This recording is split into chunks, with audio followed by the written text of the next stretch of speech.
বাংলাদেশের দক্ষিণ পশ্চিম সীমান্ত ঘেঁষা একটি জেলা সাতক্ষীরা, যেখানে আছে সুন্দরবনের অপরূপ প্রকৃতি, প্রাচীন ইতিহাস আর ধর্মীয় ঐতিহ্যের এক অপূর্ব মেলবন্ধন। আজকের ভিডিওতে দেখব সাতক্ষীরার সবচেয়ে জনপ্রিয় 10টি দর্শনীয় স্থান। চলুন ঘুরে আসি সুন্দর এই জেলার প্রতিটি কোণ থেকে।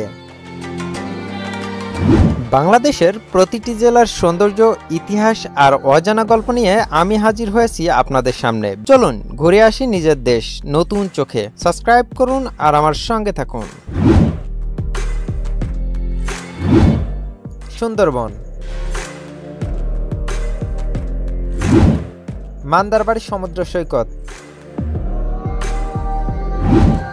Akashnila eco tourism centre, Nalta Sharif, Tentulia জামে মসজিদ, সোনাবাড়িয়া মঠ মন্দির,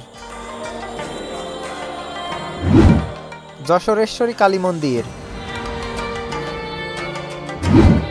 মুজাফফর গার্ডেন, ঈশ্বরীপুর হাম্মামখানা, শ্যামনগর জমিদার বাড়ি।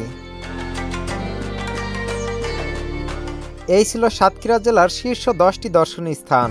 আপনার প্রিয় স্থানটি কোনটি নিচে কমেন্টে জানাতে ভুলবেন না। ভিডিওটি ভালো লাগলে লাইক দিন, শেয়ার করুন আর ভ্রমণ বিষয়ক আরো ভিডিও পেতে চ্যানেলটি সাবস্ক্রাইব করুন। পরবর্তী ভ্রমণে আবার দেখা হবে, ততদিন ভালো থাকুন, সুস্থ থাকুন।